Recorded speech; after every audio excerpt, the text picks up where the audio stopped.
जय हिंद समाज पार्टी के राष्ट्रीय अध्यक्ष नंदलाल निषाद के द्वारा आयोजित महर्षि कश्यप और महाराजा निषादराज जी का जन्मोत्सव समारोह मनाया गया। इस मौके पर राष्ट्रीय अध्यक्ष नंदलाल निषाद ने कहा कि पीडीए को अधिकार तभी मिलेंगे जब उचित रूप से आरक्षण का हक सबको मिलेगा। संविधान और आरक्षण को बचाने के लिए जय हिंद समाज पार्टी प्रतिबद्ध है।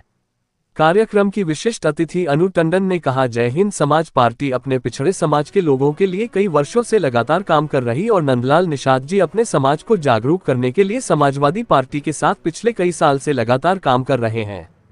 मुख्य अतिथि फैजाबाद से सांसद अवधेश प्रसाद ने कहा कि जय हिंद समाज पार्टी समाजवादी पार्टी का अभिन्न अंग है।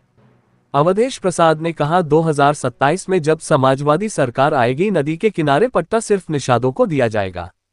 कार्यक्रम की अध्यक्ष चौधरी अनिल निषाद, रमेश राजभर, मुराद वारसी, रामबाबू कश्यप, नीलम निषाद, रमेश निषाद, रमेश चंद निषाद, साहब वरदान निषाद, राघदेव निषाद, कपिल देव निषाद, सुनील निषाद, पुत्तीलाल निषाद, राजू निषाद, सत्यम बिंद, प्रहलाद निषाद, पूरन लाल निषाद, शिव शंकर निषाद, रविंद्र निषाद, प्रमोद निषाद, रामसूरत, शिवचरण निषाद, रघुनाथ निषाद और अन्य कार्यकर्ता शामिल हुए।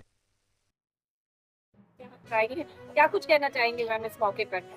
ऐसा है, सबसे पहले तो मैं धन्यवाद देना चाहती हूँ जय हिंद समाज पार्टी के राष्ट्रीय अध्यक्ष नंदलाल निषाद जी, जो यहाँ बैठे हैं। उन्होंने इस कार्यक्रम का आयोजन किया है। सुंदर आयोजन है और आज उनके महर्षि कश्यप जी के को याद कर रहे हैं। कल उनकी जयंती थी, आज ये बना रहे हैं। स्वाभाविक है कि ये समय बहुत गंभीर है देश के लिए भी और समाज के लिए, खाली एक समाज नहीं सभी के लिए।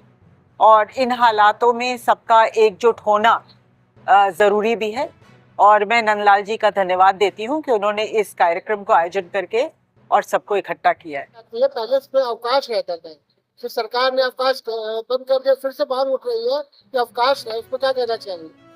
मेरे ख्याल से खाली इसी की बात नहीं है, कई ऐसे अवकाश हैं जो बंद कर दिए गए हैं। कहा यह जाता है कि काम ज़्यादा हो रहा है, लेकिन मुझे तो दिख रहा है कि भ्रष्टाचार ज़्यादा हो रहा है। क्या कहना चाहेंगे? आज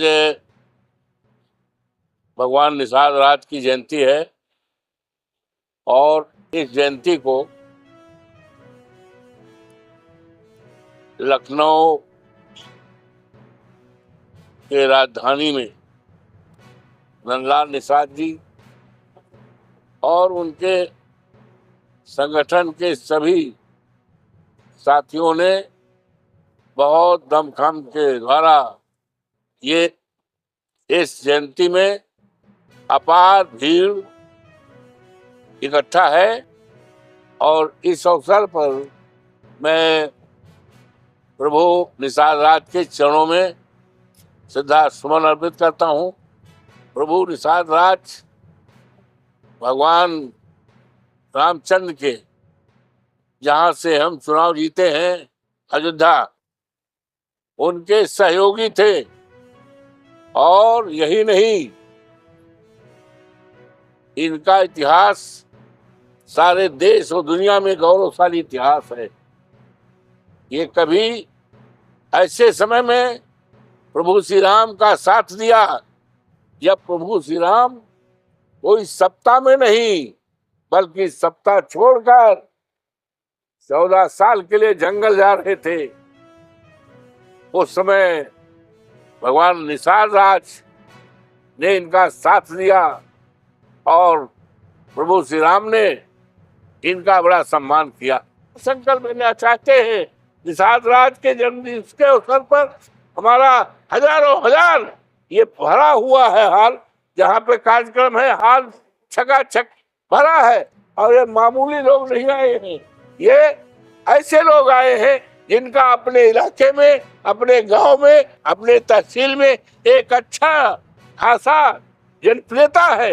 वो आज इस मैदान में आए हैं और आज मुझे उम्मीद है ये संकल्प लेकर आएंगे, जाएंगे अपने घरों पर। आने वाले 27 का जो चुनाव होगा, इस चुनाव में भारतीय जनता पार्टी की जड़ों को उखाड़ करके इस प्रदेश में प्रदेश की बागडोर माननीय अखिलेश यादव जी के नेतृत्व में देने का काम करेंगे। 2027 के चुनाव को लेकर क्या कुछ कहना चाहेंगे? जो भी समाज के महापुरुष हैं वो हमारे मार्गदर्शक हैं, और मार्गदर्शकों का जन्म जयंती मनाना ये सौभाग्य है हम लोगों का कि हम लोग मना रहे हैं।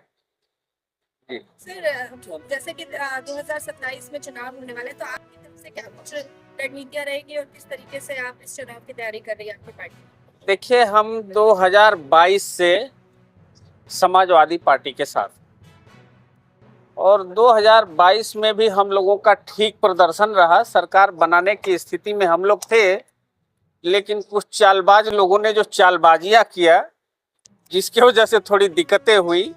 हालांकि हम लोग जब यह बात 2024 में लोगों को बताए कि ये चालबाज लोग हैं, ये चोर लोग हैं जो आपका वोट चोरी करने वाले हैं, संविधान खतरे में है और संविधान नहीं रहेगा, तो आम नागरिक की नागरिकता समाप्त हो जाएगी। कुछ इस मानसिकता के लोग भारत में रहते हैं। जो समाज कभी पिछड़ा था, आज भी पिछड़ा है, लेकिन बाबा साहब भीमराव अंबेडकर के संविधान के बदौलत जो काफी पिछड़ा समाज था, वो अब बराबरी की श्रेणी में आना शुरू कर दिया था।